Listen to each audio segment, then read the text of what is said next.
할렐루야. 올해 들어서 세 번째로 이제 온라인 예배로 주일 예배를 드리게 되었습니다. 이렇게 온라인 예배를 계속해서 드리다 보면 아무래도 그렇게 드리고 계시는 분들은 느끼시겠지만 예배에 대한 집중도도 많이 떨어지고 또 힘들게 예배 드리고 계시지 않는가. 그렇기 때문에 사실 온라인 예배를 드릴 때는 더 예배를 위해 기도하고 준비하셔야 될 것 같고요. 더 경건한 모습으로 예배 드릴 수 있는 환경을 만드시는 것이 중요하지 않을까. 오늘 이 자리에서 예배 드리시고 또 가정에서 예배 드리시는 모든 이들에게 동일한 성령의 은혜와 역사가 함께하기를 주님의 이름으로 축복합니다. 자, 오늘은 강림절 둘째 주일 6기 6번째 말씀을 여러분들과 함께 나누려고 합니다. 옷이 날개라는 말이 있죠. 그렇죠.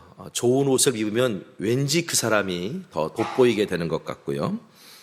또 남루한 옷을 입으면 왠지 또 그 사람은 남루한 사람처럼 보이기도 하고요. 그런 것 같습니다.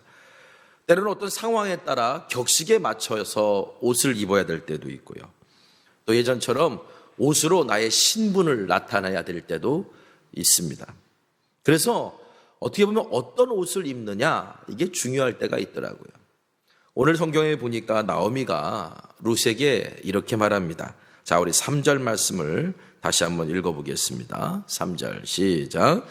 그런즉 너는 목욕하고 기름을 바르고 의복을 입고 타작마당에 내려가서 그 사람이 먹고 마시기를 다하기까지는 그에게 보이지 말고, 너는 목욕하고 기름을 바르고 의복을 입고. 그랬어요. 이 세 가지는요, 뭔가 우리가 중요한 일을 할 때 하는 행동인데, 지금 나오미는 룻에게 앞으로 중요한 일이 있을 테니까 그에 맞는 단장을 하고 거기에 맞는 옷을 입어야 된다. 도대체 어떤 중요한 일이기에 목욕을 하고 기름을 바르고 거기에 맞는 의복을 갖춰 입으라 그랬을까요? 자, 1절 말씀 한번 다시 읽어볼까요? 자, 시작. 룻의 시어머니 나오미가 그에게 이르되 내 딸아, 내가 너를 위하여 안식할 곳을 구하여 너를 복되게 하여야 하지 않겠느냐. 내 딸아, 너를 위하여 안식할 곳을 구하여. 이 말을 세번역 성경에는 이렇게 번역하고 있어요. 얘야, 내가 행복하게 살 만한 안락한 가정을 내가 찾아봐야겠다. 지금 룻이 앞으로 해야 될 중요한 일, 의복을 갖춰 입고 나가야 될 그 중요한 일이라는 건 다름 아니라 가정을 꾸리기 위해서 누군가를 만나러 가야 된다라고 하는 그런 의미였어요. 그러니까 지금 나오미는 룻에게 네가 지금 입고 있는 그 과부의 옷을 벗고 신부의 옷을 입고 갈 준비를 해라 라고 그렇게 말하는 거죠. 유대 문화에서는요, 당연히 우리도 이제 사람이 죽으면 상복을 입는데, 특별히 이제 여인들은 남편이 죽으면 과부의 옷을 입었고요. 어느 정도 기간이 끝나면 그 옷을 벗지만, 그러나 특별히 과부들만 따로 입는 그런 옷들이 사실은 존재를 했어요.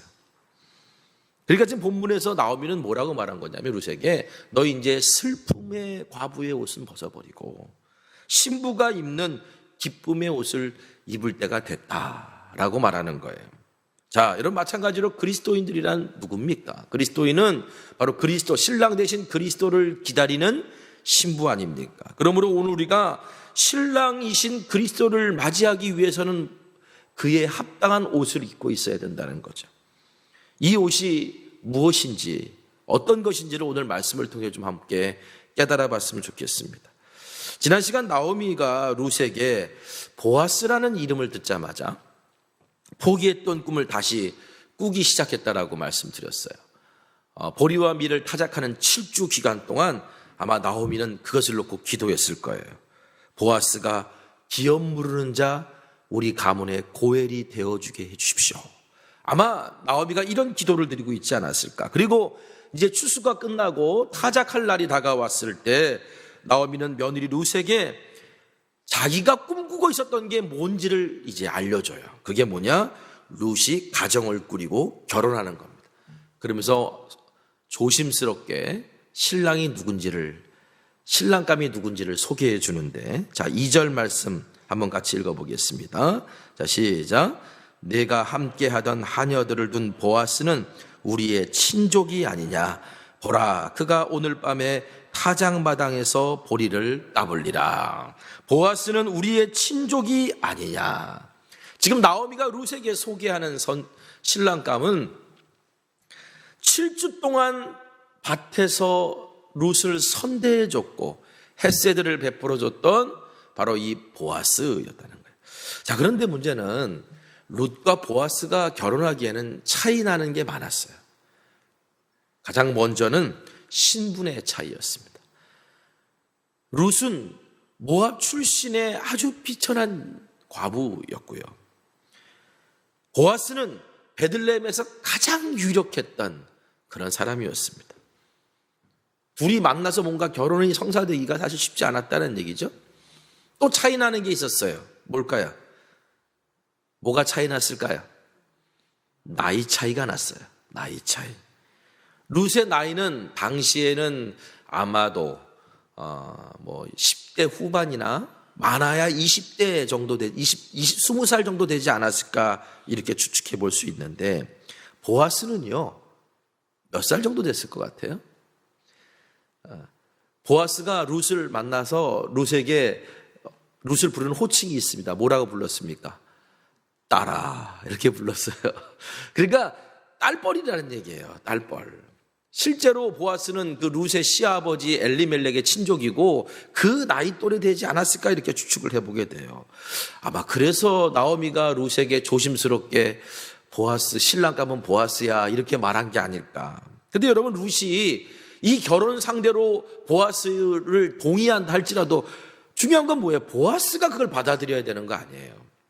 일단 나이 차이도 났지만 신분 차이가 상당했고, 그리고 무엇보다도 기업을 무르는 의무까지 감당한다는 거는 자기 재산을 떼어주는 거와 똑같은 거예요.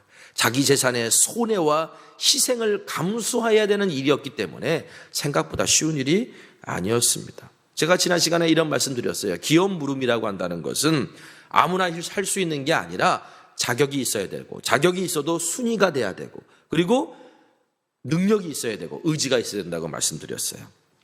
아무리 자격이 있어도 내가 순위가 안 되면 안 돼요. 내 앞선 사람이 먼저 하겠다면 난 할 수 없고요. 그리고 기업 물을 능력이 없으면 자격이 있어도 그 의무를 감당할 수 없어요. 내가 능력이 있어야 그 의무를 감당하죠.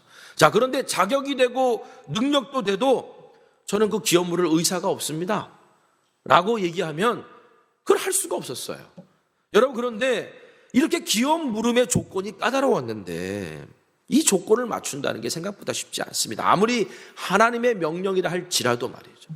근데 당시 룻이, 나오미가 살던 시대가 어떤 시대였어요?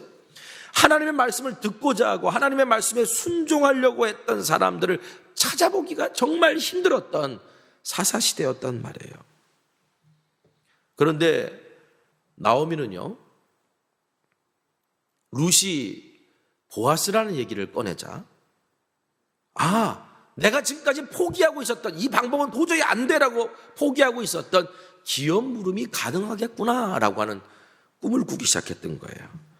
베들레헴의 유력자이며 하나님의 헤세드를 여전히 신실하게 베풀고 있는 보아스라면 기업 물을 의지도 있겠구나라는 걸 믿었던 거죠. 여러분, 기업 물음이란 말에서 대속, 구속이라고 하는 말이 나왔다 그랬습니다. 여러분, 우리도 나오미와 룻처럼 기업 물음이 필요한 존재들이잖아요. 예수님이 비유로 말씀하실 때 우리의 존재됨이 뭔지 어떻게 말씀하셨냐면, 우리는 1만 달란트 빚진 자다 라고 우리의 존재됨을 알려주셨어요. 이 얘기는 도저히 갚을 수 없는 빚을 지고 있는 인생들이다 라는 겁니다. 어떤 빚입니까? 죄의 빚. 그래서 누군가 내 죄의 빚을 갚아주지 않으면 결국 죽어야 될 존재가 바로 저와 여러분이에요. 죄의 삭은 사망이기 때문이죠. 여러분, 그렇다면 이 빚을 누가 갚아줄 수 있습니까? 우리를 속량하여 구원하실 수 있는 분은 누구이십니까? 여러분, 우리의 죽을 수밖에 없는 죄의 빚을 대신 갚아주실 수 있는 자격도 있으시고 능력도 있으시고 의지도 있으신 분이 계십니다. 누구세요? 예수 그리스도시다. 에베소서 1장 7절, 우리는 그리스도 안에서 그의 은혜의 풍성함을 따라 그의 피로 말미암아 속량 곧 죄사함을 받았느니라. 그의 은혜의 풍성함을 따라 우리가 속량 죄사함을 받았다. 여러분, 성도 여러분, 나오미와 룻이 보아스에게서 답을 찾았듯이 오늘 저와 여러분이 예수님에게서 답을 찾는 은혜의 시간이 되기를 간절히 소망합니다. 우리가 본문으로 다시 돌아오면 나오미는 룻이 보아스에게 청혼한 날, 그 날을 보리 타작하는 날로 삼았어요. 왜 하필 이 날이었을까? 왜 하필 이 날이었을까?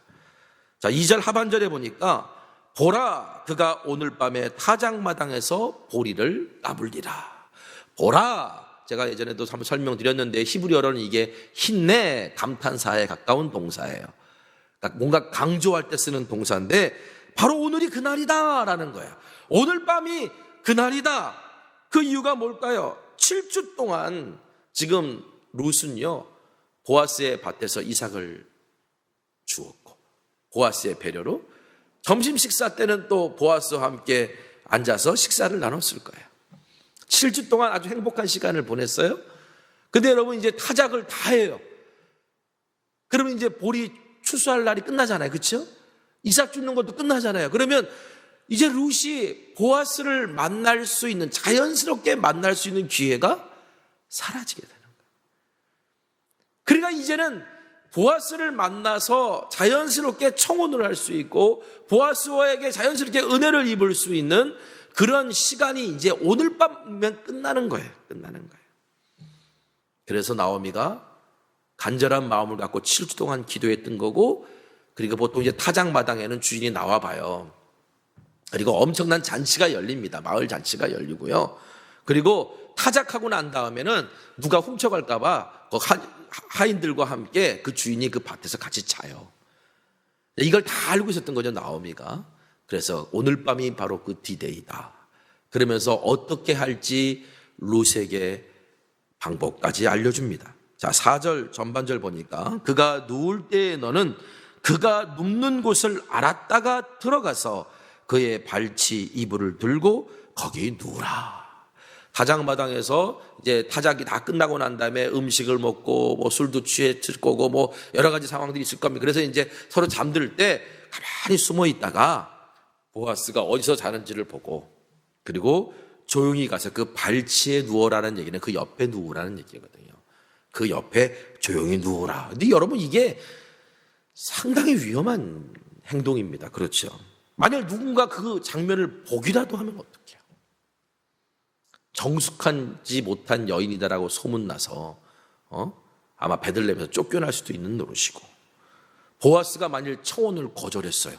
그리고 화를 내면서 막 무례하다라고 그러면 룻은 수치를 당하게 되는 거고, 또 보아스도 사내니 나쁜 마음 먹으면 어떡해요?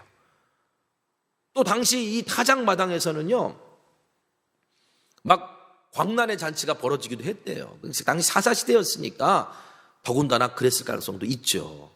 그럴 때 만약에 룻이 혼자서 돌아다니다가 혹시 또 험한 꼴 당할 수도 있는 거 아니겠어요? 아니, 나오미가 룻을 딸처럼 여긴다면서 왜 이렇게 위험한 일을 시키는 걸까요? 그러니까 이해가 안 되는 건 룻도 마찬가지였을 것 같아요. 그러니까 바로 이어서 나오미가 이렇게 얘기해요. 4절 하반절에 그가 내 할 일을 내게 알게 하리라. 자, 이게 무슨 말이냐면 룻아, 거기까지만 일단 해. 그러면 나머지는 보아스가 다 알아서 할 거라고 난 믿어. 보아스를 믿으라는 얘기예요. 여러분, 나오미도 이후의 일은 어떻게 될지 몰랐지만 보아스가 어떻게 할 수 있을 거라고 하는 믿음은 있었던 것 같아요.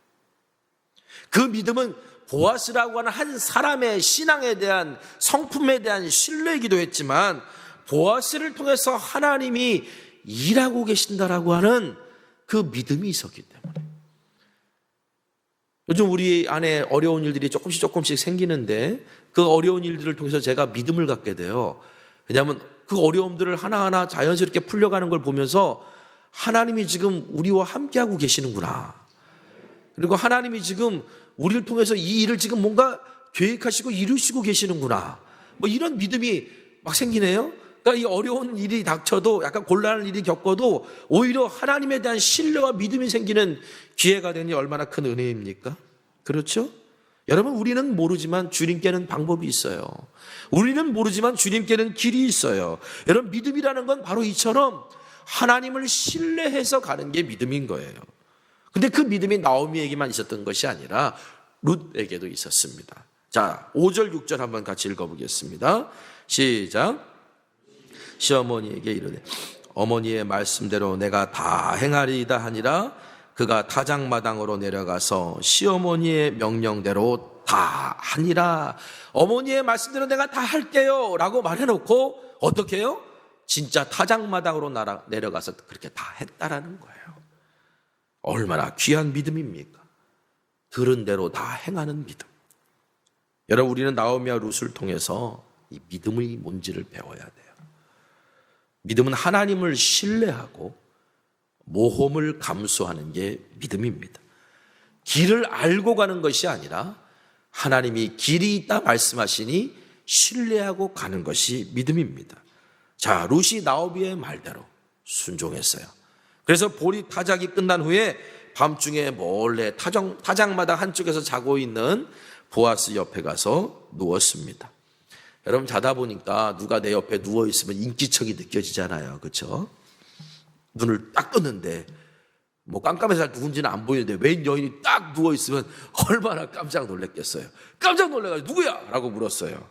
그랬더니 이때 룻이 이렇게 대답합니다. 9절 같이 읽겠습니다. 9절 시작. 이르되 내가 누구냐 하니 대답하되 나는 당신의 여종 룻이오니 당신의 옷자락을 펴 당신의 여종을 덮으소서. 이는 당신이 기업을 물을 자가 됨이니이다 하니. 나는 당신의 여종 룻이오니 당신의 옷자락을 펴 당신의 여종을 덮으소서. 야, 룻이라는 여인은 참 지혜로웠던 여인이었던 것 같아요. 아니, 룻이 어떻게 긴장되는 순간에 당신의 옷자락을 펴 당신의 여종을 덮으소서. 여러분, 이런 말을 생각해낼 수 있었을까? 결혼식에서 신부가 면사포를 쓰듯이 당시 그 유대인들의 결혼 문화에서는 신랑이 신부를 옷으로 덮어주는 그런 의식이 있었어요. 이 말은 누가 들어도 룻이 지금 신랑에게, 보아스에게 청혼하는 말입니다. 그런데 이 룻의 청혼은 단순한 청혼이 아니었어요. 예전에 보아스가 룻을 만나서 했던 축복이 있었습니다. 한번 읽어볼까요? 우리 룻기 2장 12절입니다. 같이 읽겠습니다. 시작. 여호와께서 내가 행한 일에 보답하시기를 원하며 여호와께서 그의 날개 아래 보호를 받으러 온 내게 온전한 상 주시기를 원하노라. 자, 룻은 그때 당시 보아스가 자신을 축복했던 그 말을 기억하고 있었어요. 그의 날개 아래 보호를 받으러 온 너에게 온전한 상을 주기를 원하노라. 그런데 이 날개라고 하는 단어가 히브리어로는 카나프인데, 이 카나프는 옷자락이란 뜻도 있었어요. 옷자락. 그러니까 당신의 옷자락을 펴 당신의 여종을 덮으소서라고 말한 것은 이런 의미예요. 보아스님, 당신이 7주 전에 제게 주의 날개 아래 보호를 받으러 온 내가 너에게 온전한 상 주시기를, 여호와께서 온전한 상 주시기를 원하노라 하지 않으셨습니까? 그렇게 축복하지 않으셨습니까? 이제 당신이 바로 나의 그 온전한 상이 되어주시면 안 되겠습니까? 주의 날개 아래로 보호받으러 온 나라고 하지 않으셨습니까? 당신의 그 옷자락으로 나를 덮어서 당신의 그 옷자락이 바로 주의 날개가 되면 안 되겠습니까? 야, 여러분, 룻이 참 너무너무 아름다운 청혼을 한 말입니다. 여러분, 룻이 이렇게까지 말할 자격이 될까요? 감히 보아스에게 청혼할 자격이 되는 여인일까요? 그런데 9절 하반절에 바로 이어서 뭐라고 말하냐면, 이는 그 이유가 뭐냐? 당신이 기업을 물을 자가 됨이니이다. 나는 비천한 여인일지 모르지만 이제 내가 그냥 하녀보다 못한 비천한 여인으로 당신에게 나온 게 아니라, 이 여종이란 단어는 그냥 하녀라는 뜻 이전에 뭔가 자신을 낮춰 부르는 말이거든요. 겸양한 말이지만 그러나 당신하고 결혼할 수 있는 상대가 될 수 있는 신분입니다 라는 얘기를 하는 거예요. 왜? 당신이 우리의 친족이고 기업을 물을 자이기 때문에, 당신이 우리의 기업을 물을 자가 되므로 나는 당신과 결혼할 수 있는 자격이 되는 사람이라는 놀라운 이야기를 하는 거예요. 원래는 그럴 자격이 없는 사람인데 보아스가 그 자격이 되기 때문에 내가 된다. 여러분, 내가 하나님 앞에 하나님의 자녀라고 불릴 자격이 없어요.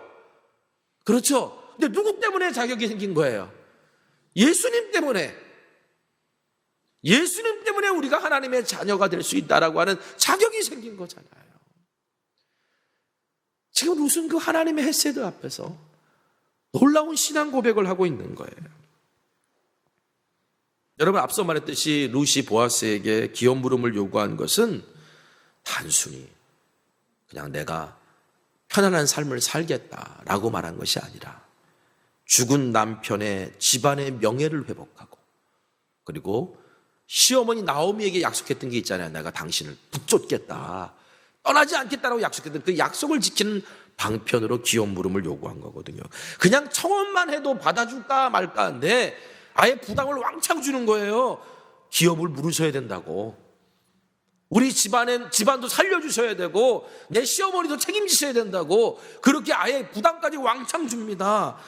여러분, 룻이 이렇게 말할 수 있었던 건 하나님의 인애를 신뢰하지 않았다면 할 수 없는 용기였어요. 그런데 보아스의 대답이 놀라워요. 보아스가 내가 너의 청혼을 받아줄게, 그리고 내가 그 기업 물음을 다 이행할게, 이렇게 대답해 주는 겁니다. 왜 그랬을까요? 룻이 절세 미녀라서? 보아스도 이미 룻을 마음에 품고 있어서? 과연 그랬을까요? 보아스가 이미 그걸 다 생각하고 있었을까요? 아니에요. 11절 말씀 보세요. 같이 읽겠습니다. 시작. 그리고 이제 내 딸아, 두려워하지 말라. 내가 네 말대로 내게 다 행하리라. 내가 현숙한 여자인 줄을 나의 성읍 백성이 다 아느니라. 보아스가 여전히 룻을 뭐라고 불러요? 청혼을 했는데도 딸아 이렇게 불러요. 만약에 보아스가 원래 그런 마음이 있었다면 뭐라고 얘기했을까요? 이제는 오빠라고 불러. 이렇게 얘기했겠죠. 그렇죠? 그런데 여전히 딸아. 그러면서 내가 너의 이 청을 받아주는 이유는 네가 현숙한 여인이기 때문이다.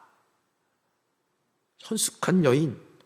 여러분, 히브리어 성경, 우리가 가지고 있는 이제 성경이 있지만 히브리어 성경이 있습니다. 히브리 유대인들이 읽는 성경을 타낙이라고 불러요. 우리가 이제 가지고 있는 구약의 부분인데, 이 타낙에서는 우리가 가지고 있는 성경과 순서가 달라요. 우리는 사사기 다음에 룻기가 나오는데, 이 타낙, 유대인들의 성경인 타낙에서는 잠언 다음에 룻기가 나와요. 근데 잠언이 31장까지가 있는데 잠언 31장의 주제가 뭐냐면 현숙한 여인이에요. 잠언 31장 10절에 누가 현숙한 여인을 찾아 얻겠느냐? 그의 값은 진주보다 더하니라. 현숙한 여인이야말로 진주보다 더 가치 있는 여인이다 라는 말로 잠언 31장이 그 주제를 이야기하는데, 그러면 그 여인이 누굴까? 구체적인 샘플을 보여줘요.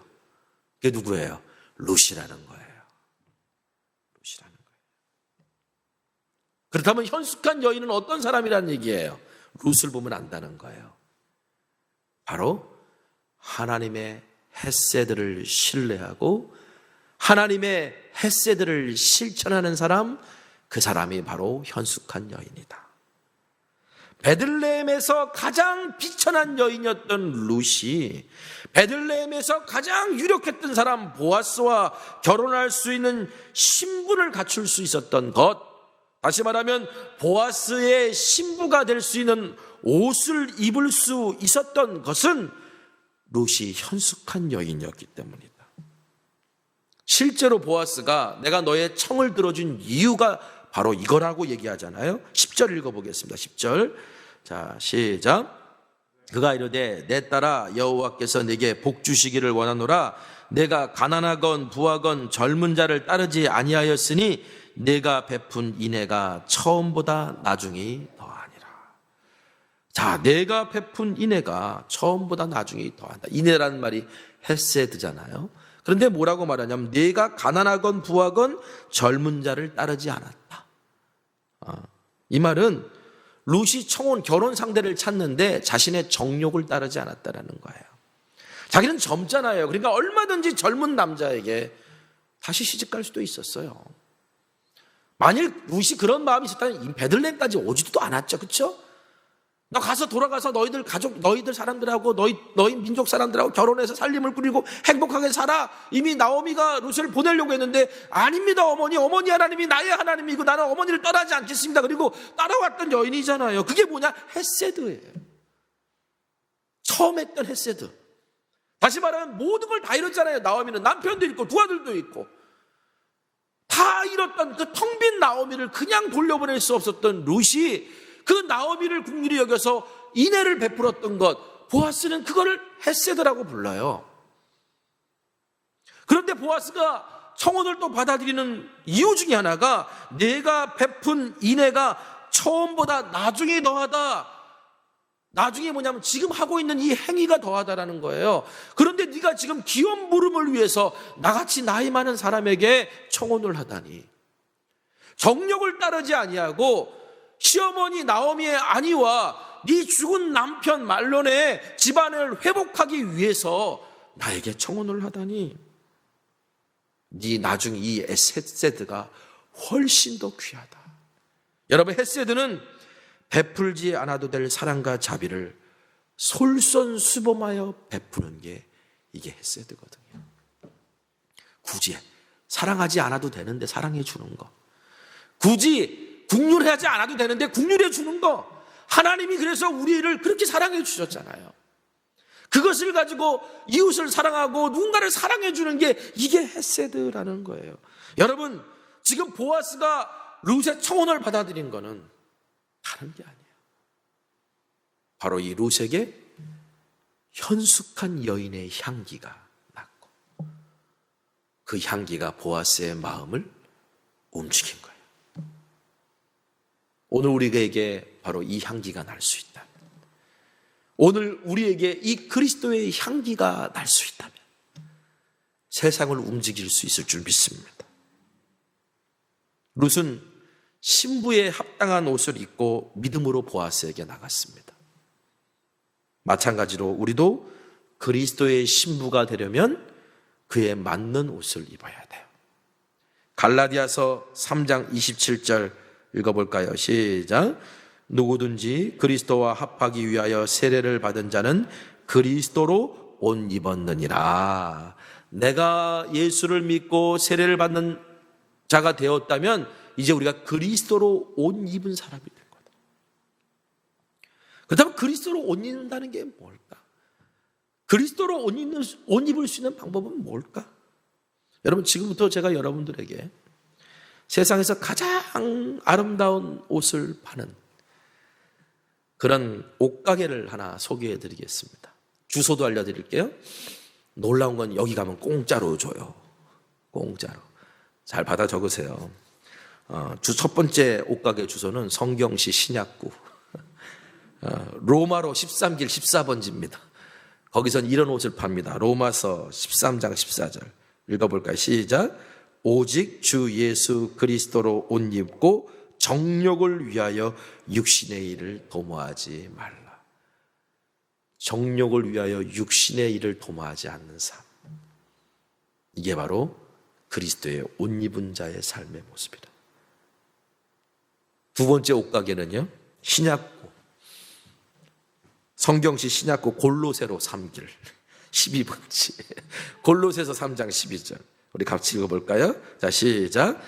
그러므로 너희는 하나님이 택하사 거룩하고 사랑받는 자처럼 긍휼과 자비와 겸손과 온유와 오래 참음을 옷 입고, 긍휼과 자비와 겸손과 온유와 오래 참음. 그것을 옷 입은 사람, 바로 그리스도의 옷을 입은 사람이다. 내가 어떻게 그리스도의 옷을 사 입어야지? 여러분, 그럴 때마다 여러분 제가 알려준 두 군데 주소를 찾아가시면, 그걸 가지고 묵상하시면 거기서 아주 옷에 딱 맞는 옷을 맞춰 주실 줄 믿습니다. 여러분, 그리스도의 옷을 제대로 입었는지 알려면 우리가 바로 그에 합당한 행실을 보이고 있는가, 우리에게 그분의 향기가 나는가 라고 하는 것이 있어야 된다는 거예요. 좋은 나무에서 좋은 열매를 맺듯이 말입니다.